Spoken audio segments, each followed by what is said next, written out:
All right, we're going to get started. For those who are here on time, 6:30. We're a couple minutes late, but I want to just get rolling. We have a very different presentation than we have done previous to this presentation, which is the 5th community forum we have done. For those who don't know me, I'm the superintendent of schools, Eric Tracy, and I'll be joined throughout the night by a number of members from our OPM, our Owners Product Manager, and JCJ Architecture, the design, people doing the design work. To walk us through some of these. We have really focused in on some of the areas that people are asking about this evening. Two main areas are kind of what's it going to be like for my child in this new building. So we've put together some slides and also created a video that seems to help people to understand the day in the life. And in this case, we'll use the day in the life of a first grader. So tonight you will see why we're building a new school instead of renovating, what's the student experience, like what is the day in the life of a first grader, what's the cost and tax impact of proposed projects. We'll drop some basic numbers out there, and we intend to put a calculator so that you can put your assessed value kind of in the calculator and figure it out on our websites. We are working with the town, both towns actually, to get those on their sites as well so that people can figure out the tax impacts for their own home. Tonight we'll give you a rough idea based on average that we take from the DLS website.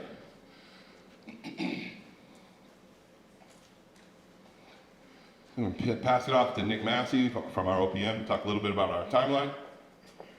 Thank you, Eric. Nice to see a lot of the same faces here tonight. Just this timeline you might have seen, previously. Today the MSBA Board of Directors unanimously approved this project for schematic design. And coming up, the school district and the MSBA will be executing the project scope and budget agreement. We'll be getting into construction manager firms, which we have 8 that submitted for a statement of qualifications, and then after that we get into the request for proposal phase, which we'll be getting into shortly, and then reviewing those firms if contingent upon the vote on April 5th for town meeting in both Hamilton and Wenham, as well as on April 10th in both Hamilton and Wenham for the ballot vote.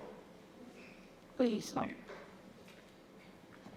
Thanks, Nick. And just so people are aware, on the town meeting vote, at town meeting, there needs to be a 2/3 majority at town meeting. So at each of the town meetings on Saturday the 5th, it's not over then either. You go to the following Thursday where we have our election. On the ballot, there'll be a question on the ballot, and that will need a simple majority as well. So there are 4 votes that would need to occur along the way for this project to pass.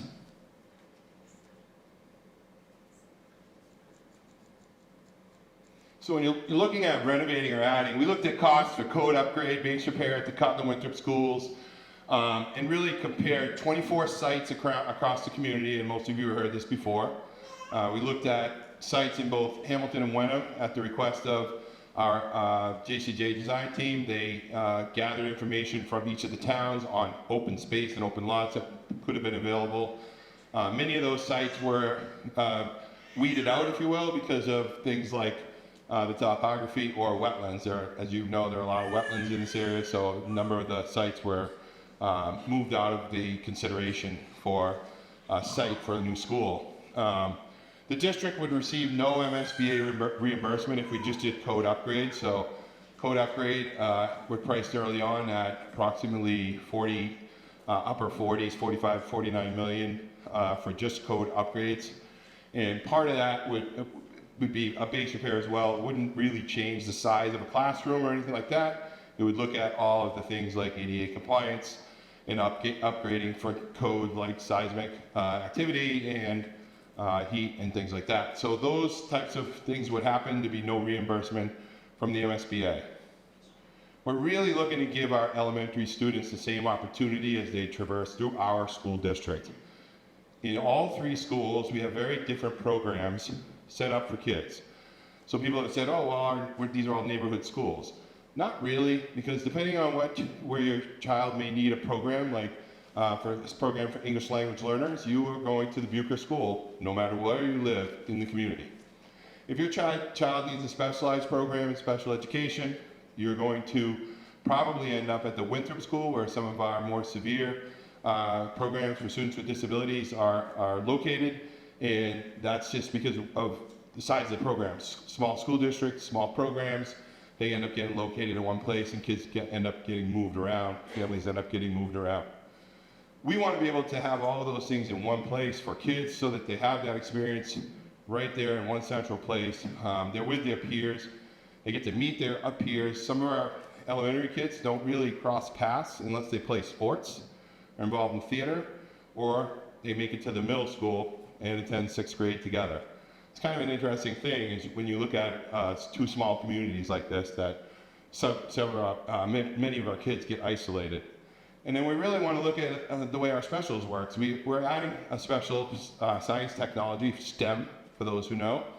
And part of that special is going to be new for us because our kids don't really get that opportunity through elementary school. Science is something that teachers will touch upon. It's also integrated in many parts of our curricula, but the opportunity to be able to have that special along with our other specials, music, physical education, art, all give kids the opportunity to be outside of their academic classroom and pick up other skills or to hone in on skills that they really might enjoy outside of the school day. So part of that right now is our specialist teachers move around the district.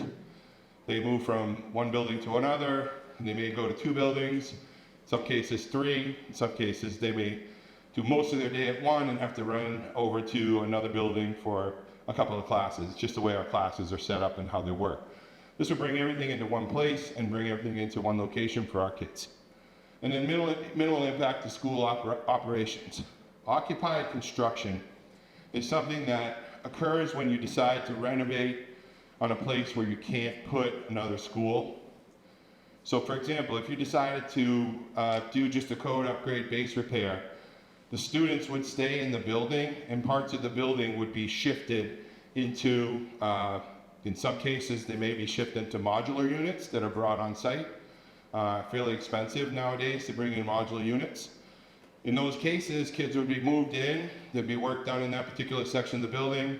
Those modular units would remain for the next group that's segmented off, and so on and so forth through that whole process. It does make the process longer and a little bit more expensive.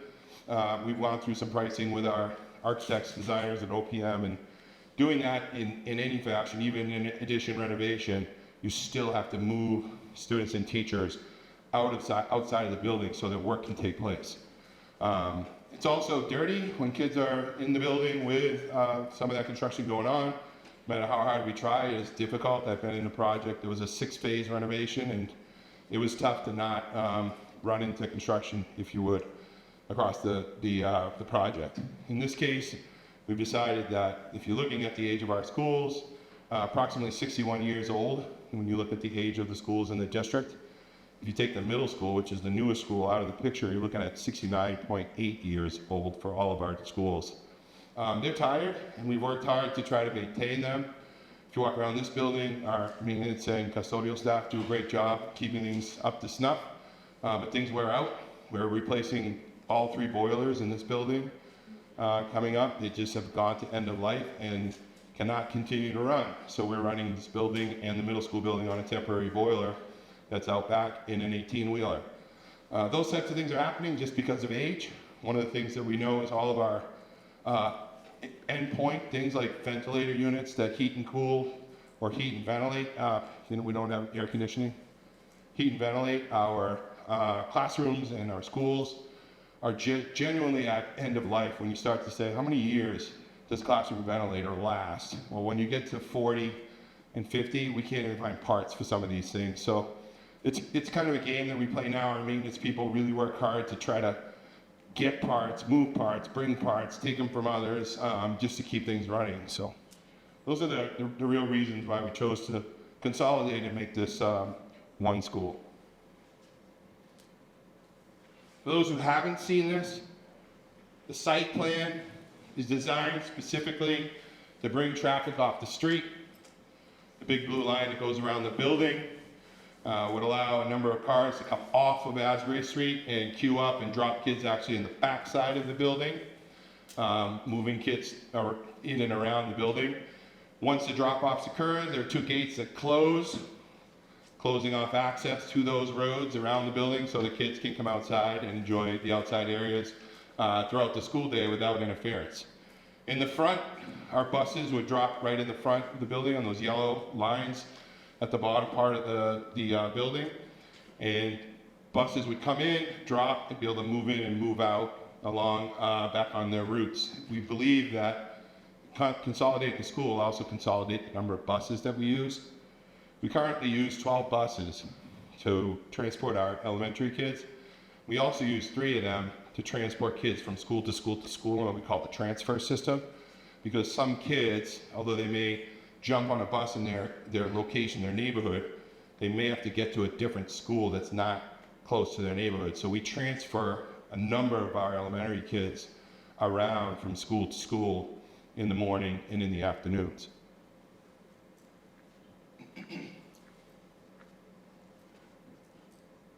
And this is an aerial view of what it would look like from across the street and up 60 degrees, if you will. So this gives us an opportunity to look at the site from the air, but also to kind of see how things fit together. It's really clean. There's been a lot of work on the design, try to make it fit into the neighborhood. The architectural team has been around both communities, really trying to figure out some of the textures within the community already, like sides of barns and the way buildings are shaped, and try to replicate that across this design for this building. This is another view from the opposite side, where the baseball field would be. And then neighborhoods are really the crux of the design of this building. We heard a lot about making the school smaller, making it, a place where kids wouldn't feel like they were overwhelmed or anything like that. This is one neighborhood of the 5. There are 5 in the building, 1 for each grade if you wanted to look at it that way. The design of the building actually gives us the flexibility to use the neighborhood for 1 grade to mixed grades. So you could mix grades like we do in some of our schools. We will cross-pollinate with 5th graders and 1st graders for reading buddies and things like that. So they give us a lot of opportunity and flexibility. In this case, when you're looking at a small academic neighborhood, we'll use a 1st grader because you'll see kind of a day in life in a second. That's essentially where their day occurs within that neighborhood. They're designed around the 7 classes that we currently have at each grade level. So when you look at our 1st through 5th grade, we have 7 in each of those grades across the district. Essentially, we would pick up our classrooms that exist now and drop them in to the 7 rooms in the neighborhood. So for 1st grade, it would drop right in there into all 7 rooms. The only thing that would change is location. Teachers are the same. Class size would remain the same, which is currently 19, which is really good if you look across the state. The neighborhoods also give us the opportunity to do our interventions within the neighborhood. So a young child does not have to be taken out of their class and brought to another location in school to receive an intervention. It also goes for things like speech and language, occupational therapy, physical therapy, some of the things that occur throughout a student's day that don't necessarily blend well with academics, but now these things kind of all fit together nicely like a clean puzzle, rather than taking a child out of class at a time that could be math instruction, it could be English, literacy, and those types of things really interfere with the learning of a child. So this gives them the opportunity to stay close, stay at home, and move in and out of the interventions with very little opportunity for missing out, if you will. The middle corridor is designed for kids to work out in the hall. We really wanted give kids and teachers the opportunity to be flexible and use the flexibility within the neighborhoods to give kids different opportunities. There are classrooms right now where, I'll use a 5th grade example out of the Bucher School, where the 2 teachers switch classes because one of them is really good, strong in a particular academic area, another is really strong in another. They teach their area, they switch classes, and that's something that occurs not because it's a problem, because it's the best thing to do for children, which is what we continue to try to do along the way as we're building these neighborhoods, to give that flexibility. You also have the flexibility to bring 2 classrooms or 3 classrooms out into those learning areas in the main corridor to be able to do things like presentations. We'll have groups come in from outside and do presentations on birds. They might do things in science projects. You'll have science for why can't I remember the name of it? Thank you. Science for scientists come in, and they will do hands-on experience with our kids. So those things can occur right outside their classroom, and they don't have to go very far. In a little bit, I'll show you a video that will show you a little bit more about how this works, specifically for a first grader. The schematic design process is the step in the MSBA marathon where flat site plans come to life in 3 dimensions. And we want to share renderings of what a day in the life at the new elementary school could look like for our students. Our preferred schematic calls for a new 740 student elementary school for grades 1 through 5 to provide a consistent, equitable education for every student in Hamilton and Wenham in this age group. One key concern we've heard from parents of our younger elementary students is how their child might navigate a school of this size and scale. We want to show you the day in the life of a first grader in the new school, and how its design provides an intimate, integrated experience for each student through the use of thoughtfully designed academic learning neighborhoods.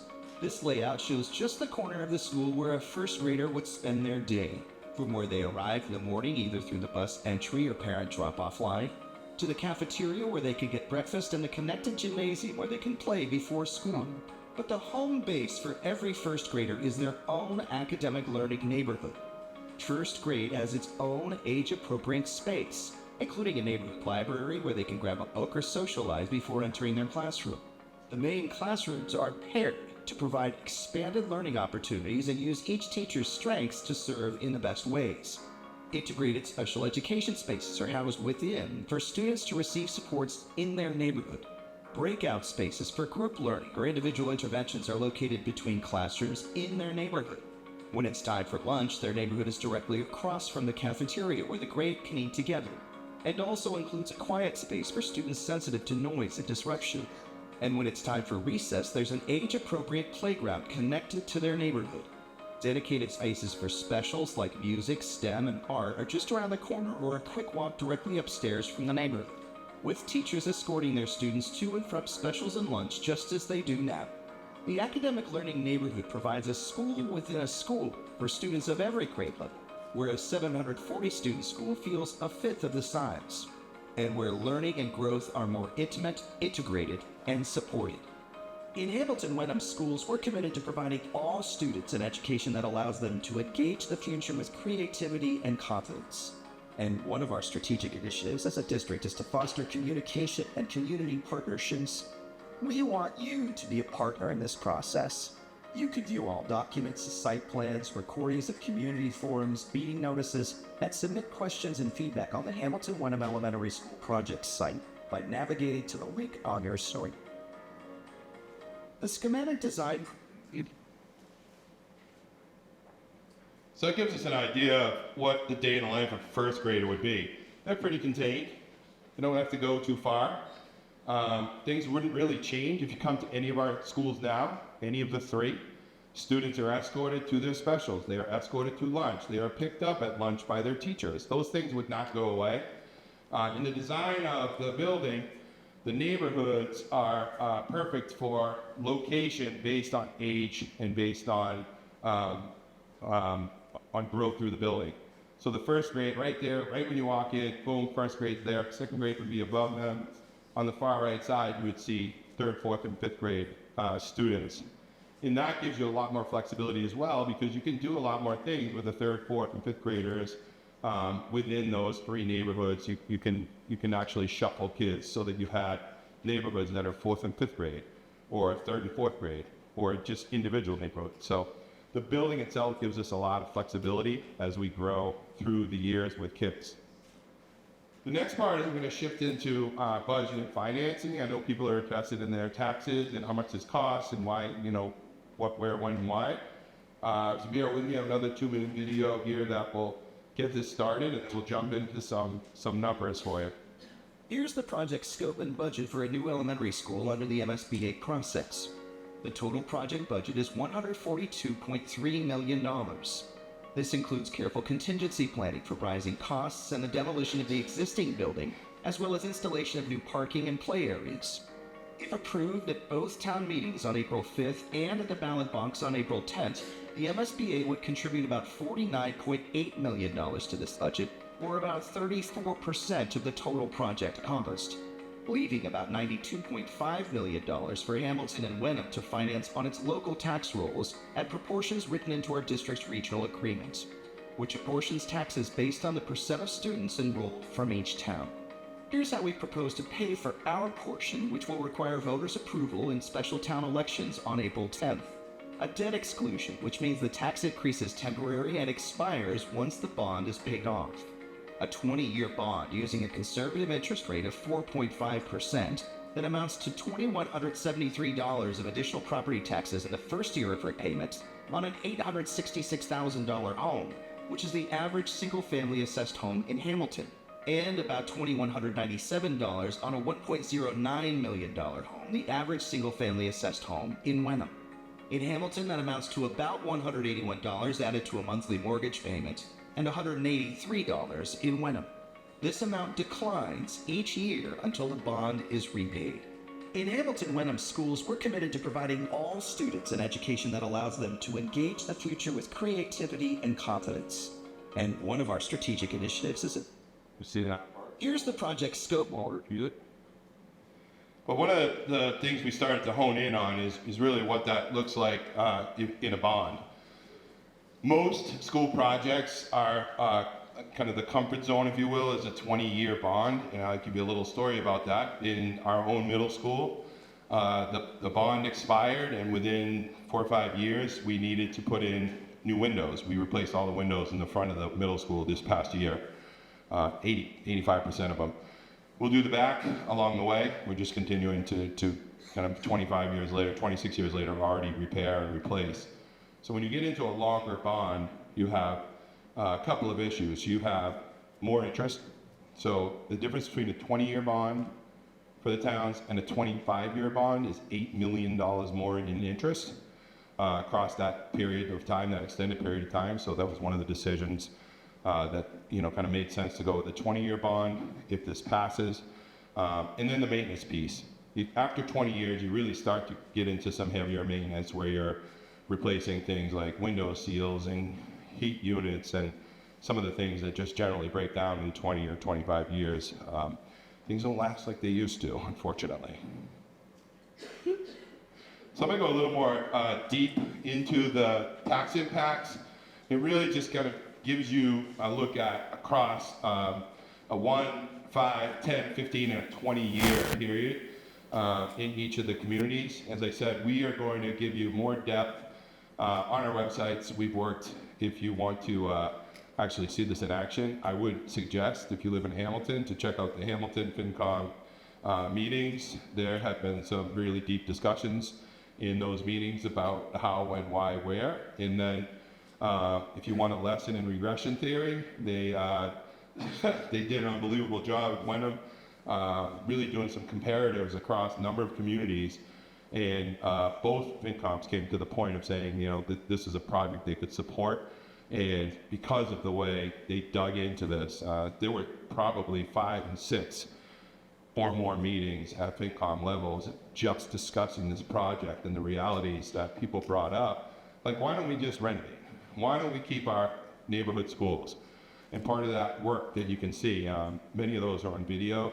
Sounds weird, but that's how I spend my Saturday mornings, reviewing those videos. But really impressive work done by both FinComs to really dig into this to make sure that this was the right way to go. So when you look at the debt structure, we talked about these numbers already. $142 million project. People say, wow, that's a lot of money. I was in a meeting today with the MSBA, and the majority of the projects for elementary schools were in the $200+ million range and rising.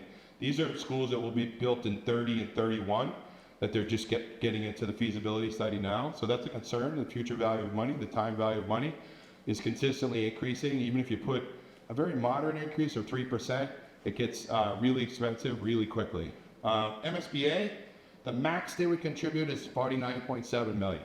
That is the most, given this project and given the structure of the way it's designed, that's the most money they would put into this project.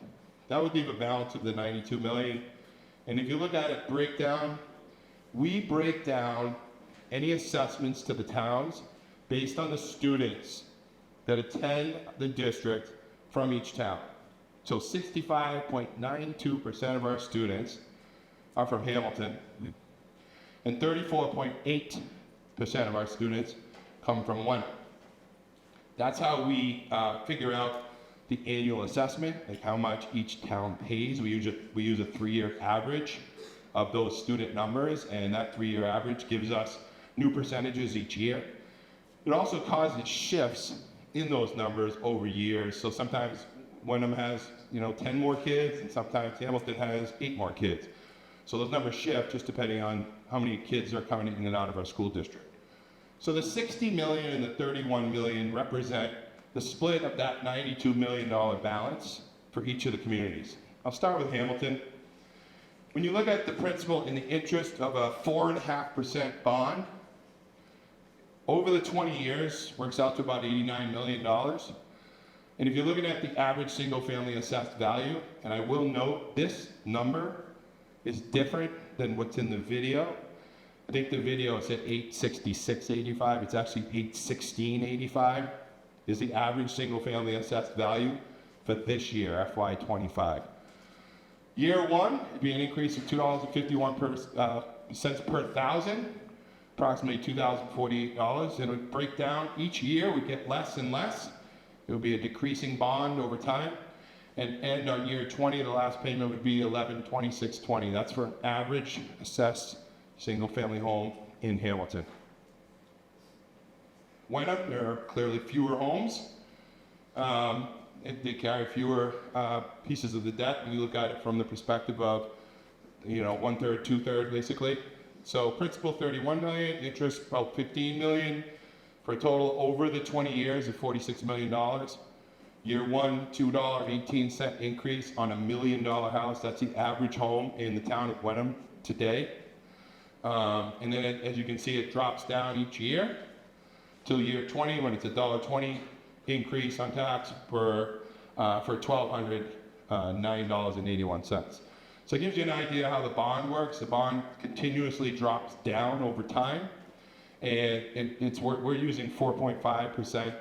We recently got a bond for less, so we have a AAA bond rating. Actually, I think all 3 entities do, the 2 towns and the school district. So we feel like we'd get a better interest over time. We're just using this for our example.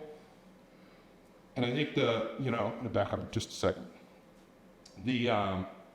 When you're talking about the kind of the value over time, one of the things you'll see when you talk to FinCom people, you can't nail them down and say, what's the cost going to be in 20 years, in year 18? Things change over time, valuations change, assessments change over time.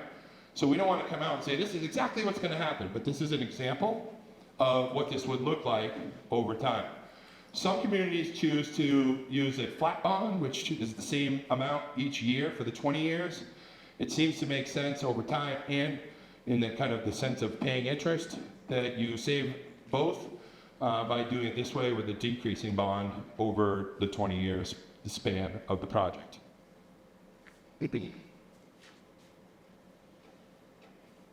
So a couple of things coming up. We want to get people into the building, and several people have asked us, well, what's it really look like inside? Well, come on and look. I'll be there Saturday at 10 a.m. We'll leave that building open. We'll have some people there from both teams, all 3 teams actually, the school district team, the OPM, the architects, to answer some questions, show you around, give you an idea of what the Cutler School looks like inside. It's been renovated several times, and you'll be able to kind of figure that right out when you walk in. It is out of ADA compliance. If you need wheelchair access, please let me know, because we have to get you in a different way than in the main door. We're going to do this a couple of times. We're going to do this on the 1st, and then we're going to do this on the 15th, just to be able to let people into the building, see what's actually happening within the Cutler. The second one will be on the 15th, same time, 10 a.m. I'll be there. Come see me. Sure you've seen me enough if you've been to all 5 forums, but it's a good opportunity to just kind of see what's happening inside. These are two things that people ask for consistently. How do I get to the project website? It's actually on the district website. But this link on the left will take you there. And then documents and reports on the right-hand side. Any of the documents and reports that are available on anything that we've had done from the perspective of engineering work or just traffic studies, are all located on this website and available for you to review. There's over a 200-page traffic study for the questions that came up around, what about Asbury Street? What's going to happen? And that's where the design of the road that goes kind of around and about the building, pull cars off, came into play. So these things are all looked at seriously, and that's how we got to this point. So anything you need to look at, or if you have questions reach out to us. We can point you in the right direction if you can't find something. We want to open it up to questions and answers that are specific to the day in the life of a child or some of the other things that we spoke about tonight.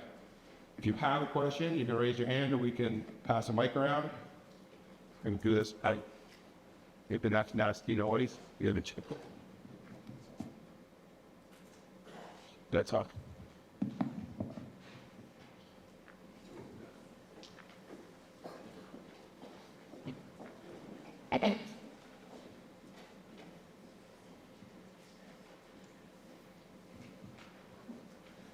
Eric Peter Gordo from Hamilton.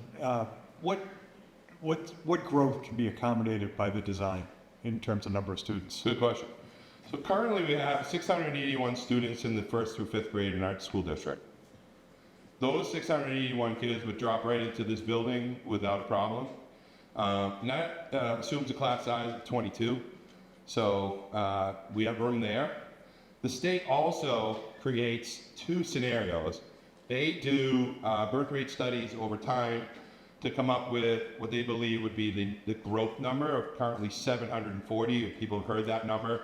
So you could easily put 740 in there. And looking at just the 35 classrooms and doing some math, you can get 775 kids in there and still keep your class sizes in the low 20s. You don't want to go there, but that's part of the growth prospect. The second piece they require us to do is to identify future expansion. If 15 years, all of a sudden we had 500 people coming to town, what do you do? And we've identified 2 locations on the ends of the buildings where we could add a total of 8 classrooms, which would take up another 170 kids if you really had to. I don't see that happening, but there's always the chance of growth over time. So 740 is what it's designed for. We move in 680 kids. I would assume you'll see a little increase. Generally, when you build a school, they come. So you'll see a little bit of an increase in the beginning and then taper off. We do have an increase over time in our elementary school. Last year was the second highest number of kids in the elementary schools that we've had in over 10 years. So that's a thing that we're keeping an eye on. It flattens out this year. It'll flatten out a little bit next year. Then it slowly starts to rise again. We know that from talking to real estate agents who's moving to town, what types of families are moving into town, so it gives us some opportunity to kind of build and grow as we go. Does that help? That's great. Hey. Get that. Take right here. Hi, my name is Albert. I live very close to Catholic school. My question is related with taxes, so I didn't understand really well how much tax. I mean, I understand that it is 20, we're going to pay an extra tax over 20 years from today. But can you explain it, how much tax is going to pay? Where do you own your house? In Hamilton. In Hamilton. I don't know what the value of your house is, but I'll use this as an example. So if you had a house that's average value right now, which is the average in Hamilton of $816,000, the first year, I think the tax is this year of $1,565. Somebody can correct me if I'm wrong. I think it's $1,565. Am I right? Yes, thank you. Good thing having a FinCom member here, but $1,565 per thousand. So you take the value of your house, divide that by 1,000, and multiply it by 1,565. That would be what you're paying now for taxes this year. To figure out the growth, the additional, you take For year one, the $2.51, you would add that on to the $15.65. Okay, that would be what, $17.86? And then you do the math on the thousand, per thousand. So if your house was worth 700,000, you would multiply 700 by 1786. That would be your first year. Does that help? Okay. And we're gonna put an actual calculator on the website. So if you know your home's value, you can put your home's value in, click submit, and it'll tell you exactly what it would look like. We're just waiting to get that back from our finance people. Oh, it was right there. I was like, where'd he go? Hi, my name's Laura. I just have a kind of immediate term question. If this is approved in April, how soon does the construction start? And what happens with all the kids who are currently in Cutler and the other schools? Because it sounds like you're actually going to tear down Cutler completely. So what happens for the next couple of years? How long does construction take? Great question. So kick off in the summer of 25, which is this coming summer. I know it's far off, but I know we can't wait either. Today was a little glimpse of the nice weather. So we kick off in the summer of 2025. Everybody's 26, excuse me, 26. Sorry, it's 2 years. 20. Yeah, that was the designer and the OPM both chimed in. 2026. My apologies. next week. So if it gets approved in April, it would really go through the design stage. They haven't finished that yet. They would finish the design stage. We'd kick off in the summer of 2026 with the progress plan of opening the doors in the fall of 2028. So it's slightly over 2 years to build and get ready. The kids who are currently in their buildings, the way this is designed, and I don't think you can see it on this slide, right?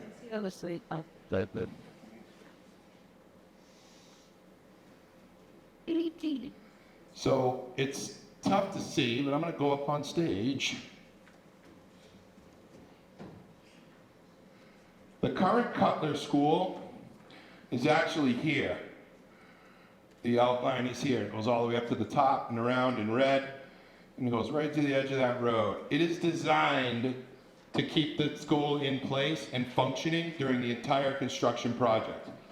So kids would all be in their same schools and same classrooms throughout the project. They do put up fencing and walls to block it because, you know, every elementary kid would be like, whoa, look at all those trucks. But those types of things are pretty common in the business. The school over in Manchester, Essex, it was, what was it, 11 feet? 7 feet from the building they were building to the building where the kids were, and they did the same thing. They took it down and moved everybody over. So the plan is to leave them all in place, let them stay in school, do their thing. Certainly have to make some adjustments to the backside to where kids would go out. Somebody asked me this question, well, how do you get 600 kids out to recess at once? We don't do that now, so we do it in grades, and that gives us the opportunity to just kind of look differently for a little bit. So for 2 years, we're really gonna move kids around differently throughout the school day, but construction will be taking place on the left-hand side. Winthrop kids would stay in Winthrop as well. So ideally, we'd open the doors in the summer of 2028. We'd begin the process of kind of removing stuff from both of the schools, probably all three, shifting that into the new building wherever we had to, and then moving the kids in, opening the school, say, September 5th, all the kids show up for that day of school. Kids will go to school while the rest of the construction continues. So the Cutler building would be dropped as part of the plan, as part of the 142 million number. That would be dropped, taken away, it'd be turned into the field, playground, and the parking lots would be extended up to the north. If you could see there's 4 parking lots on the bottom. The 2 top ones would go in after the fact. Does that help? Yeah, that's great. Okay. So maybe fall 29 gradual Albert School down and then park lot. Yeah, I would say so. Yeah. I would say fall 29. Yeah. Right. Yeah. Oh, spring? Yeah. Spring of 30? 20. Oh, spring of 29. Even better. I was thinking what you were thinking. Another year. Yeah, so it's phased so that kids can stay in the building, do their thing, and then move over when the time is right. Part of the process to we've hired the designers, the OPMs for, is really plan that out, to lay that out, what that looks like over that 2-year period. There are things that will change along the way. You know, how we enter the site might be different in a year after construction than when we start. So there'll be things that we'll just have to be flexible with. But it keeps all the kids in their buildings throughout the process. Yes, Nick Rabida. It seems that this, oh, I'm sorry, Linda Preston, Hamilton. It seems that this tax rate of over $2,000 a year is a very large amount. And I'm mindful too that it seems that the school district could be asking for an override very soon. On top of the fact that the MBTA 3A issue could cause our town much more cost. We need to continue to look at every factor involved when we're making a decision on this very important item. Could you please give us the percentages of what each town is paying, not percent, well, the amount of dollars that each town is paying right now per thousand on our taxes, and what that will make it be when this bond might kick into effect? How many dollars on our $1,000 assessments? Yep, so just as I explained to this gentleman, you live in Hamilton, Yes. $15.65 per thousand is what you're paying right now. This year is, if I were to calculate your taxes for you, I'd take the value of your house, the assessed value of your home, I'd divide that by 1,000, and multiply that by $15.65 cents per thousand. That's your current tax rate with nothing else on it. Currently, before this project even came into play. Then the project comes into play, we take out the bond, and then we assess the towns the amount above that. I'm going to back up to the Hamilton slide here again. Here's the Here it is.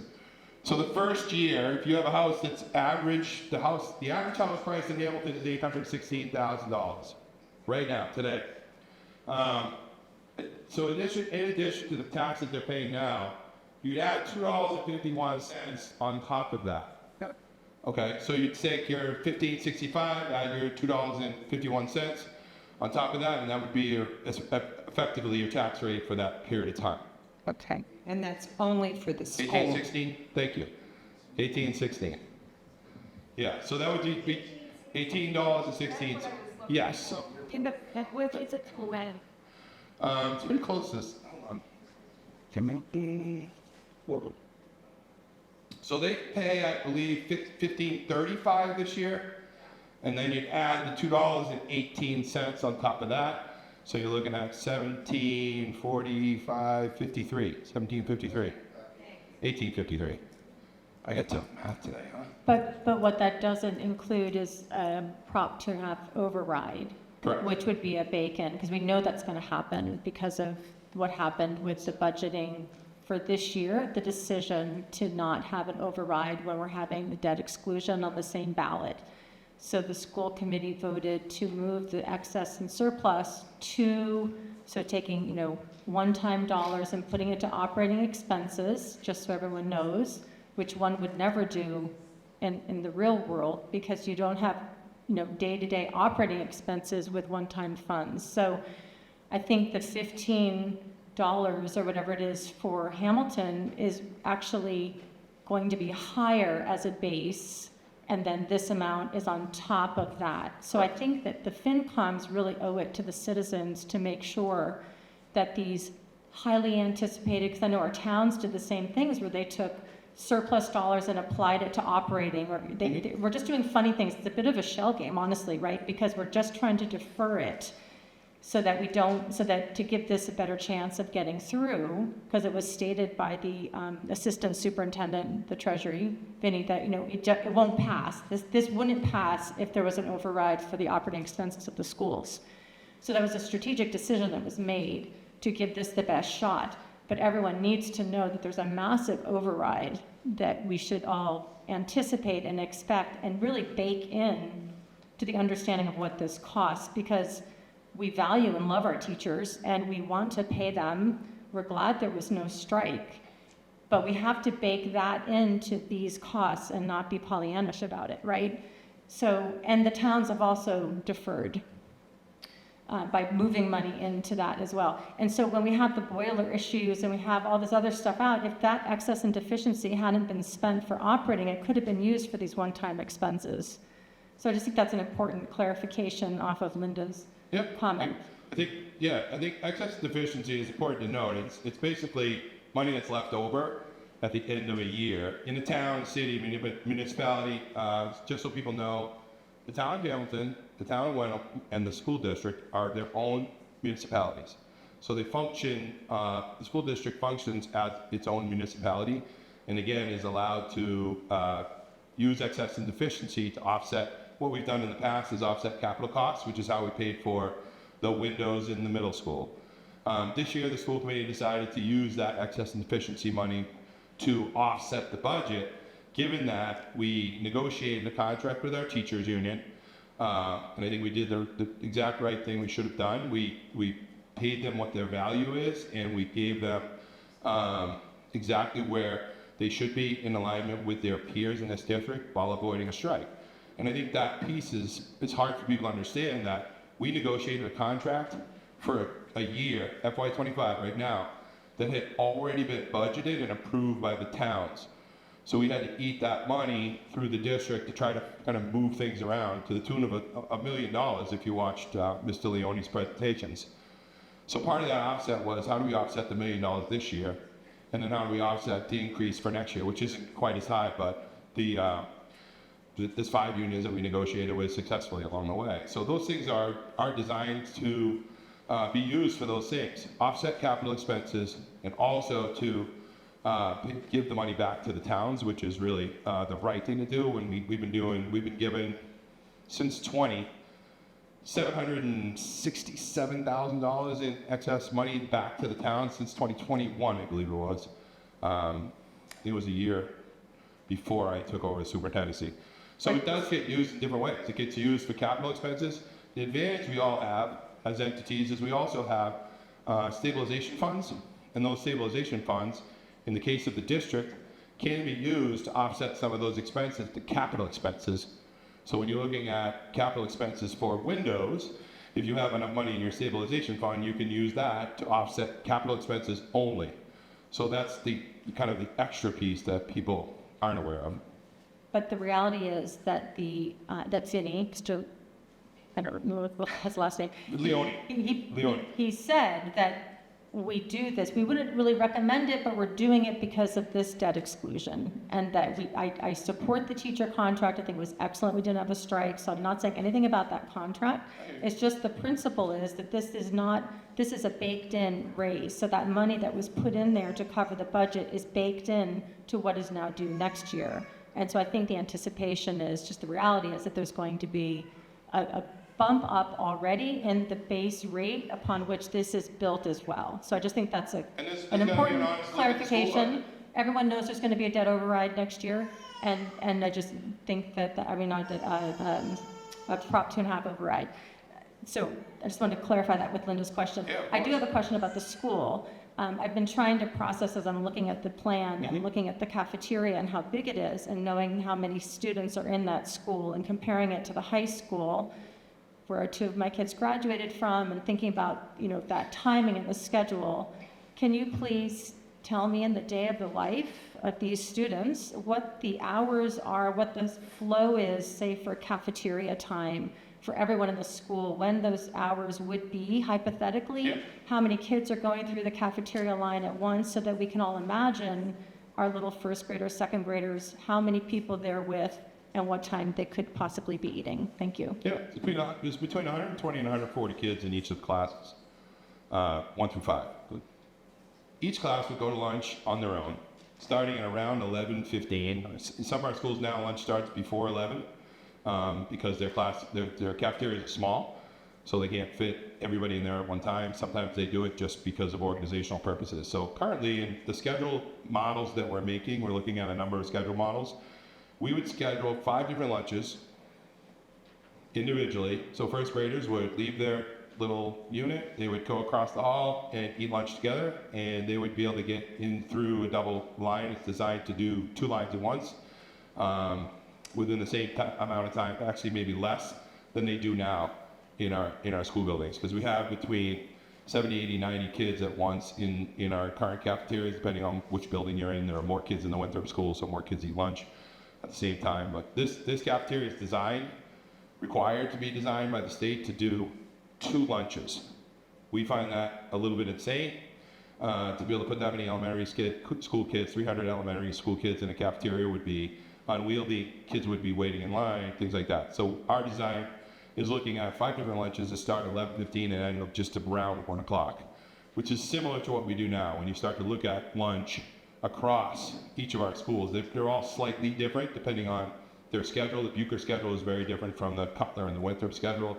Bucher runs a 5-block schedule, the Cutler and Winthrop run a 6-block schedule, so that also decides when it happens. But we have looked at scheduling models, and we think it's important to be able to just allow one group of kids to eat at once.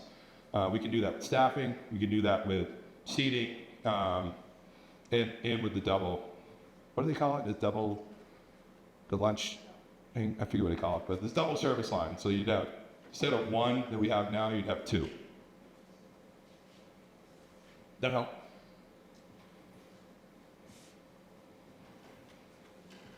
Hi, Linda Mastriani. I live in Hamilton, and I know you said it was 142 million for the Yep. new school, and we would be paying somewhere around 90.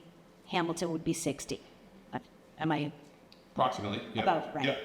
If we didn't do the new school and we renovated, can you tell me totals that we would be paying and what reimbursement we would get, and in round numbers where we would fall as opposed to having a new school?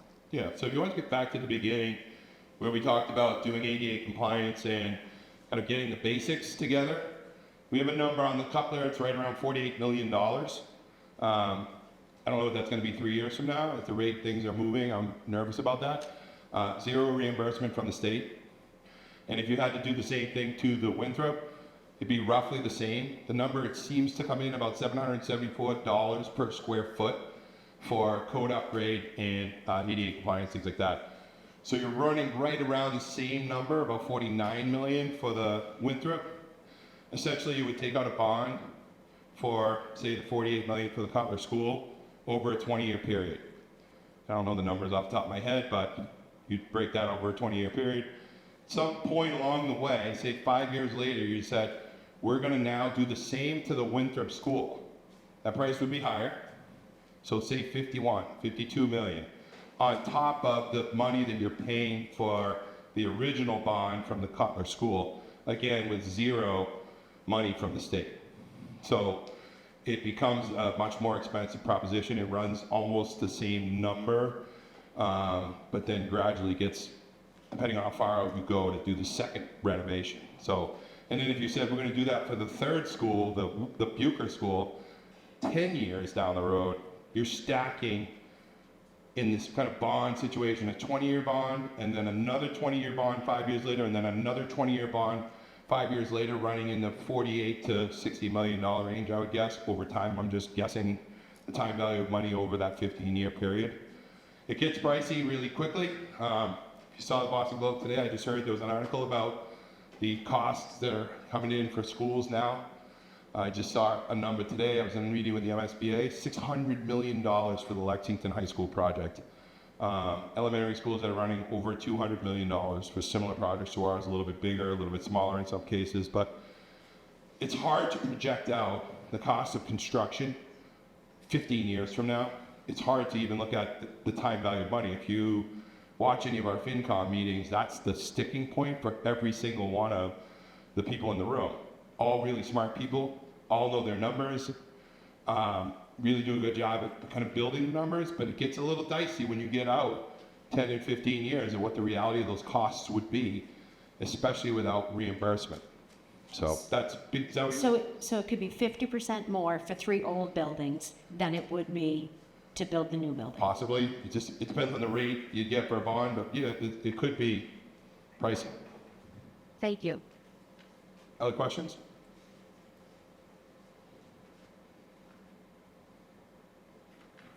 You got a question? Yep.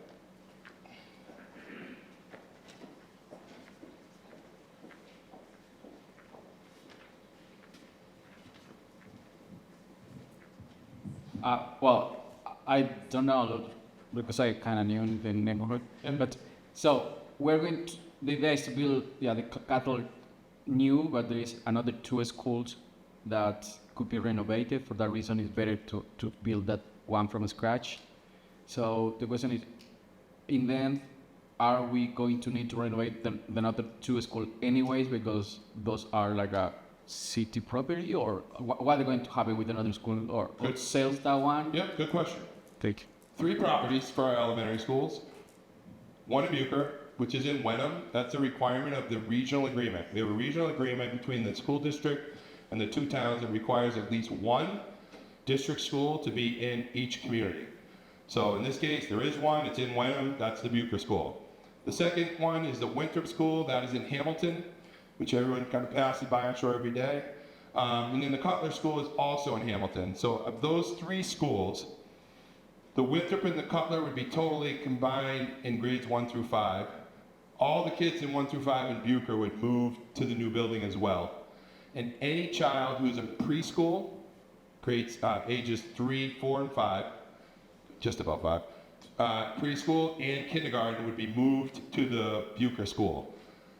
None of the properties, the elementary school properties, are owned by the school district. They're all lease arrangements.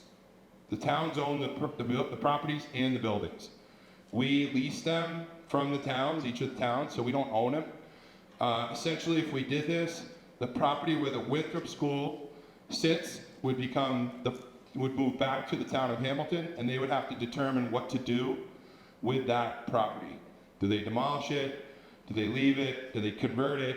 So that would be a town decision in the town of Hamilton, and that would be, again, that I would guess that would go to town meeting to make those decisions. But essentially, all 3 schools, all the grades 1 through 5, would move into the new school, and any child in preschool or kindergarten would go to the Bucher. And the reason we designed it like that is purposeful. In going through the tours with the MSBA looked at all 3 buildings. College School was their #1 choice, way needed more than any of the others. Winthrop, they decided to say if you want to include it in consolidation, we would agree because it's, again, in rough shape. Bucher is solid, needs some updates. We have in the past 3 years since I've been superintendent put money into the Bucher school purposefully to be able to keep that building as good a shape as we can. We've replaced the boilers 10 years ago, I think 9 years ago. We're looking at the roof, trying to figure out best way to attack that roof, and we're looking at things like solar and kind of efficiency projects too. So those types of things would be moved around. The Winthrop school would not exist as the Winthrop school. It would no longer be a school. Does that help? Okay. Oh, one more behind you. Okay, so that's great. We get equity for the grades 1 through 5. We're talking about 2 schools. Get rid of Winthrop, we redo Cutler. Yep. Okay, we still have middle school, we still have a high school. We are looking at tax rates now closing in on $20 per 1,000 by 2028. We have a $2 million override coming in 26 to pay for the teacher contract. Otherwise, we have to get rid of 20 teachers. Just sit with that for a minute. We're going to be needing town overrides because, as the ladies behind me have mentioned, we have taken from free cash, we have taken from E&D, we have taken from everywhere. That's like draining your savings account to pay for your mortgage for 1 month. What do you do next month? Wenham is definitely facing overrides. I also have Do you mean watched... from the town side? Yeah. Yeah. Okay. Yeah, Sorry. town side. They have, Wenham is in contracts with their employee unions. So they know they've got overrides coming. And the Wenham FinCom has been realistic in trying to face an absolutely ridiculous situation in Wenham. It's untenable, and they know it. They asked the question, Finn Sprague, the chair of the FinCom, asked the select board and went, give me direction, tell me what you want to do. And he was met with complete silence. So those good men sat down and they looked at the figures and they said, well, we've been asked whether we should get a new school or not get a new school. That was the question they looked at. They didn't look at, where's Wenham going to be in 5 years? Yep. They did that on their own. And on their own, they said, Wenham's not going to exist. Wenham's going to end up going into receivership. Wenham cannot do this, and they know that.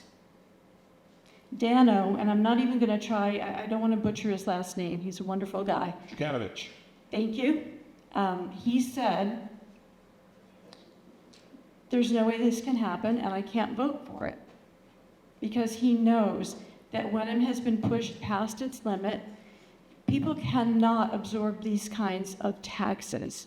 We're not just looking at these numbers on the screen. So the gentleman in front of me, Hamilton, he has to take into account also at least the 2 million override in 26, plus additional overrides coming after that, because we're lining up with MSBA to take care of the roof on the high school and the middle school. So when we bake all this in, who's going to be left to pay for this? And again, I will say, Accord has seen a 56% increase in people using Accord. That's more than 1 in 10 families. We have kids going to bed hungry. This is a terrible burden to put on their parents. There are other ways, and we have to find them. And I think the beauty of this process has been presenting this to the public, putting this out there, letting the public mull it around. The work that the FinCon have done, have broken this down. They've come to make some determinations, each FinCom, good, bad, or different. They, the Wenham FinCom we're talking about, 4-1, that this makes sense. That's the same on the Hamilton side. I mean, when you're looking at the numbers, that's what they're looking at. The reality is, on April 5th, we'll decide. It's not my decision. It's not the decision of any of the people on the design team. It's the decision of the communities, which I think is an important piece of this puzzle. We're going to bring this forward and vote. If it doesn't pass, then I got to go back to the drawing board to figure out how to do this for our kids, to give them the best opportunities I can, for our staff, to maintain staff in schools that are functional, that have heat, that have cooling, that are useful for them, to attract quality staff members. So those types of things that are all coming into play over time. So that's kind of the bigger thing for me, to go back to the drawing board and figure out, okay, where do we go from here? But this right now is an opportunity we didn't want to give up because of the $50 million on the table from the state. That's a big deal. That it's money that doesn't have to get paid back, money that would be reimbursed along the way through the project. So we would keep the cost down by taking advantage of that as well. So yeah, it's up to the people to really make the decision. Hi, Courtney. Hey, Eric, how are you? Good.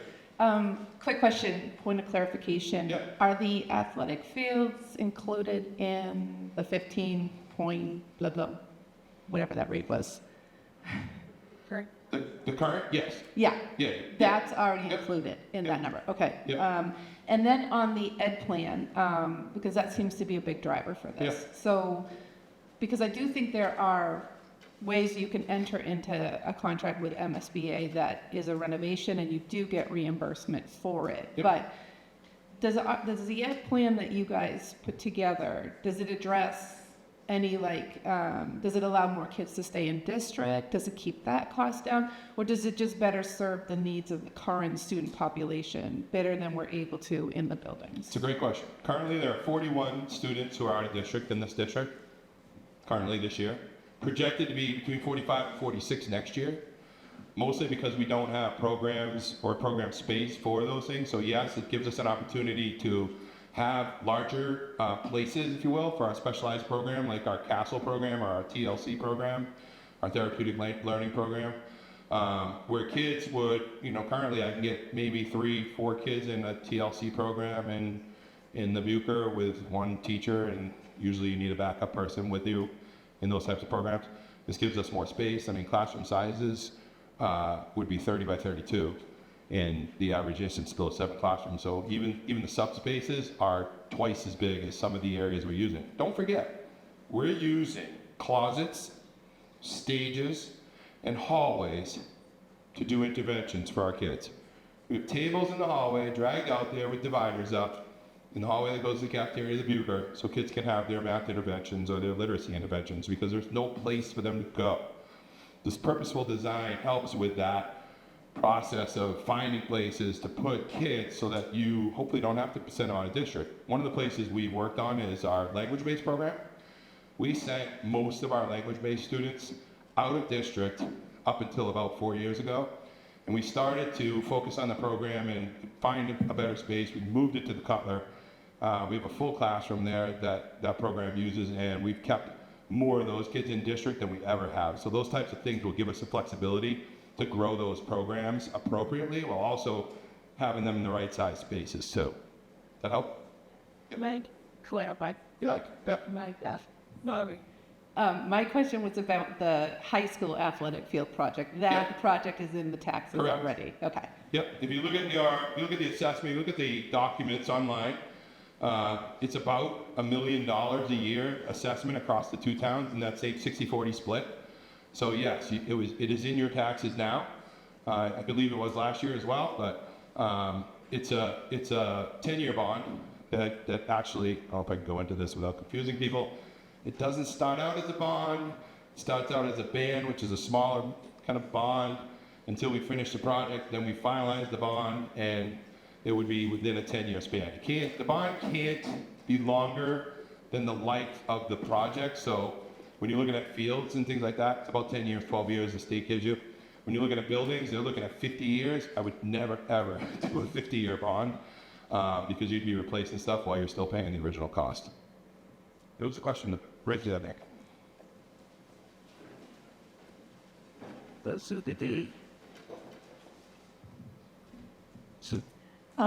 Robin Davis, can you tell me about preschoolers at Bucher? Yeah. Go ahead, sorry.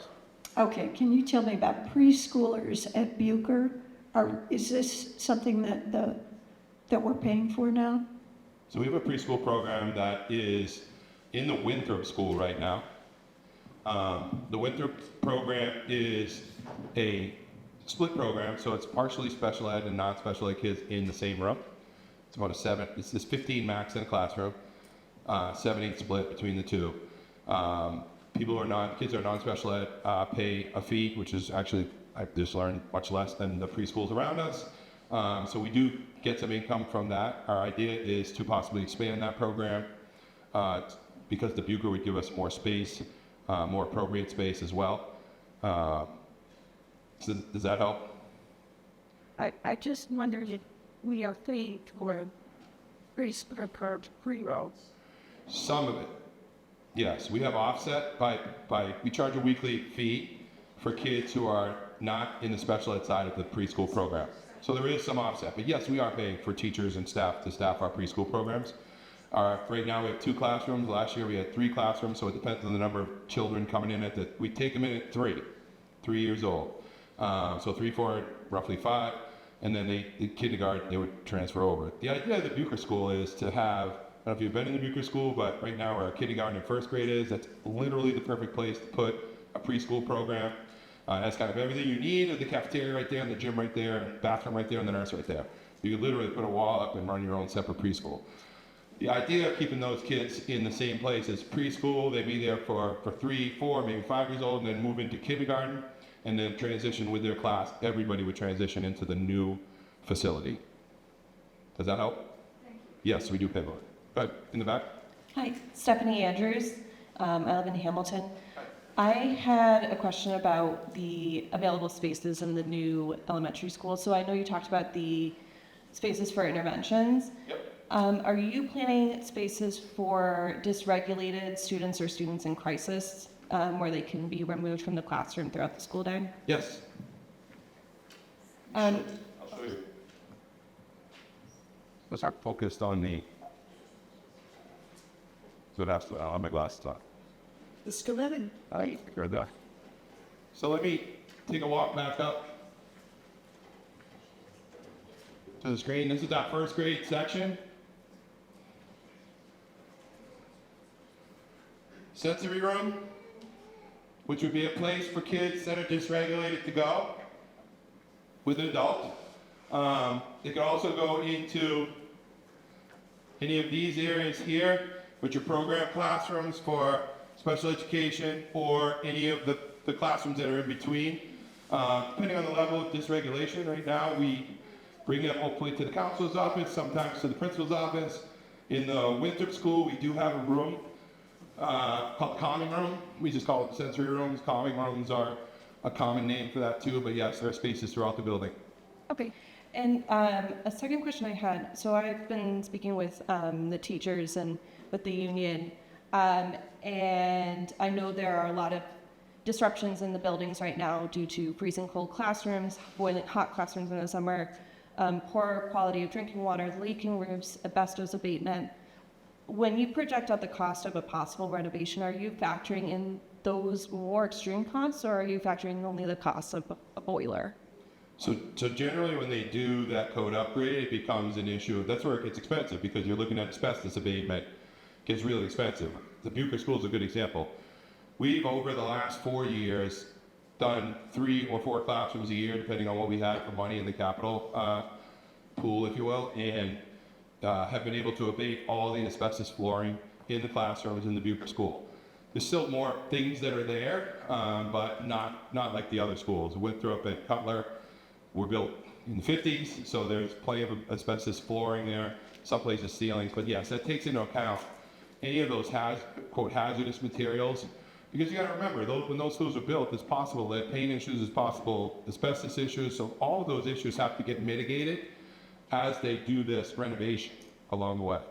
So theoretically, I mean, we could see what happened with the high school fields, where we kicked the ball down the field, as it were, and ended up paying more for that than was projected initially. Or we could see what happened in Ipswich, where they've thrown money at 2 decaying schools, and now they're projecting out costs for rebuilding down the road. Yep. We could see that happen here, where we are paying for renovations, kicking the ball down the field, and then end up having to pay more for these new schools down the road. It's a possibility. I mean, the best examples are right around us. Ipswich is a good example. Ipswich had the opportunity to consolidate 2 elementary schools, attempted to do it, it got voted down. They said, okay, we'll get back into the pipeline for MSBA. It took 6 years. I believe they just got accepted in about a month ago, back into the process 6 years later. So they started square one with feasibility, and they go through this whole process. You're projecting about 5 years out from the start. So if they get there, I'd be interested to see what the price they get now versus the price they had. I don't know what it was. I'm going to guess 50 to 60 billion at that time. Same thing on Manchester Essex. Manchester Essex chose to build one elementary school in Manchester and not consolidate, which is a town decision. Okay. Then Essex said, well, what about our elementary kids? And they put their name back in the pipeline, back in the pipeline, back in the pipeline. Well, they just got accepted in 2024 to join the pipeline to build a new or renovate Essex Elementary School. I think that's what it's called. And I'll be interested to see what that price is. I'm going to guess in the $80 to $100 million range. When they built the school in Manchester Essex for under $50 million, I think they're right around $50 million. So those are real considerations when you're looking at process and time and decision making. It's hard. It is not easy. I've been doing this for almost a year, and there are no easy decisions. It's just like we have the opportunity to bring it to the town and say, you know, is this something the town want to do? They could say no on April 5th. I still got to figure out what to do with our kids, especially in the Cocker School. Yeah, hi. I have a child in Cutler now. We'll have 2 shortly. Okay. So curious about day in the life, similar to the cafeteria question. Yeah. Could you walk us through how recess will work and how that will be scheduled when we're kind of tripling the amount of students on this site, and it seems like the outdoor play space is going to be reduced. So if you look at the first grade we talked about here, just to the left of that is the play space, which is designed for 50 square feet per kid. Doesn't look that big on the design, but it's 50 square feet per student. Am I right with that? Yeah, 50 square feet per kid. The kids don't all go out at once. You know, when they go out for lunch, sometimes there's a class out at recess. So maybe 3rd grades at recess. Second grade might be at lunch. They switch after 20 minutes.